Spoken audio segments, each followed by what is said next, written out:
ရှင်ဖျားတဲ့ခြံစီယိုးတဲ့ခိုးတဲ့ဆိုကြိုးကိုတဲ့ပြောပြပါတဲ့ခြံစီယိုးခိုးတာကိုပြောချင်ပုံမရအောင်မြေခိုးတာကိုပြောချင်ပုံရတယ်နော်အဲ့တော့တချို့လောဘတွေအရန်ကြီးတဲ့ပုံကိုယ်တွေဟာဘာလို့တက်ကြလဲဆိုတော့ကိုခြံကျဲဖို့အတွက်တဖြည်းဖြည်းနဲ့ဒီခြံစီယိုးတွေတူပြီးတော့ခတ်ပြီးတော့သူများခြံကိုခိုးတာပေါ့နော်သူများမြေကိုခိုးတာပေါ့အဲ့လိုပုံကိုမျိုးတွေရှိတယ်အဲ့ဒါခိုးခြင်း25ပါးထဲမှာဒါတဘာပါဝင်ဖြစ်တာပေါ့နော်ခြံစီယိုးရွှေ့ပြောင်းပြီးတော့ခိုးယူတာနော်တထွားကနေပြီးတော့သူခြံကကျဲသွားတယ်ဘေးခြံကကျင်းသွားတာပေါ့နော်အဲ့တော့အဲ့ဒါလည်းပဲခိုးမှုမြောက်တယ်နော်အဲ့တော့ဦးဇင်းတို့ဒီအကြောင်းအရာနဲ့ပတ်သက်ပြီးတော့ဦးဇင်းဖတ်ပူတာလေးတစ်ခုပေါ့လေနော်တခါတုန်းကတဲ့ဒီဘိတ်ဘတ်မှာဒီတဝဲတို့ဘိတ်တို့ပေါ့နော်ဘိတ်ဘတ်မှာဘိတ်ကျွန်းစုဘတ်မှာဒီဥယျာဉ်ခြံတွေစိုက်ပြိုးတဲ့မောင်နှမ2ယောက်ပေါ့နော်အဲ့တော့ဥယျာဉ်ခြံမြေဆိုတော့အကျယ်ကြီးပဲလေနော်အဲ့တော့သူတို့မောင်နှမ2ယောက်မှာသူညီမဖြစ်တဲ့ပုဂ္ဂိုလ်က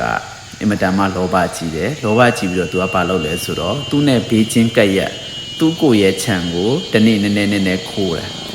ခိုးတဲ့ခါကျတော့ကြားတဲ့ခါကျတော့သူ့ကိုယ်ကရိမ့်မိလာတယ်တိသွားတဲ့ခါကျတော့သူညီမကိုပြောတာပေါ့နော်မခိုးဖို့ပြောတာကိုသူညီမကသူ့ခြံပဲဆိုပြီးတော့ရုံမပြောဆိုပြီးတော့သူ့ကိုမောင်းထုတ်လိုက်တာပေါ့နော်အဲ့တော့သူ့ကိုလည်းပဲတော်တော်စိတ်နာသွားပုံရတယ်နော်အဲ့ဒါနဲ့နှစ်ကာလတစ်ခုကြာတဲ့ခါကျတော့အဲ့ဒီညီမဖြစ်တဲ့ပုဂ္ဂိုလ်ဟာဒီတေဆုံးသွားတာပေါ့နော်အဲ့တော့ဘာစိတ်နဲ့တည်မလဲဆိုလောဘစိတ်နဲ့ပဲတည်ဖို့များတယ်နော်အဲ့ဒါနဲ့သူဘာဖြစ်လဲဆိုတော့ပိဋ္ဌာကြီးသွားဖြစ်တယ်နော်ပိဋ္ဌာဖြစ်တဲ့ခါကျတော့သူဘာဖြစ်လဲဆိုတော့သူခိုးထားတဲ့မြေကို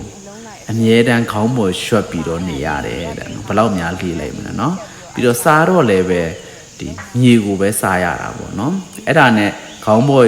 မြေကိုရွတ်ထားတဲ့ဆင်းရဲနော်မြေကိုစားရတဲ့ဆင်းရဲကိုမခံနိုင်တော့သူ့သမီးဖြစ်တဲ့ပုဂ္ဂိုလ်ကိုအိမ်မက်ပေးတယ်သမီးနေပတ်ကြီးရဲ့မြေကိုအမေခိုးမိပါတယ်အဲ့ဒီမြေကိုနေပတ်ကြီးကိုပြန်ပြီးတော့ပေးလိုက်ပြီးတော့အမေတောင်းမှန်ပါတယ်ဆိုတဲ့စကားကိုလည်းပဲဒါစကားလက်ဆောင်ပါခိုင်းလိုက်တာပေါ့နော်အဲ့ဒါနဲ့သူသမီးဖြစ်တဲ့ပုဂ္ဂိုလ်ကသူ့အမေဆင်းရဲဒုက္ခကနေလွတ်အောင်ဆိုပြီးတော့ပတ်ကြီးဖြစ်တဲ့ပုဂ္ဂိုလ်သွားပြောတယ်အဲ့တော့ပတ်ကြီးဖြစ်တဲ့ပုဂ္ဂိုလ်ကလည်းပဲမြေလည်းပြန်မယူပြီးတော့ခွတ်လည်းခွတ်မလို့နော်တသက်လုံးနေအမေထမ်းထားပါစီဆိုပြီးတော့အဲ့လိုပြောလွတ်လိုက်တာပေါ့နော်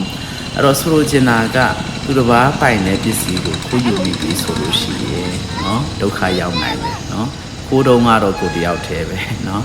အဲ့တော့ဒီခိုးတာကိုစားတောက်တဲ့ပုဂ္ဂိုလ်တွေကကိုသားသမီးတွေကိုစနီကိုခင်မွန်ယောက်ျားတွေဖြစ်နေနိုင်တာပေါ့နော်တကယ်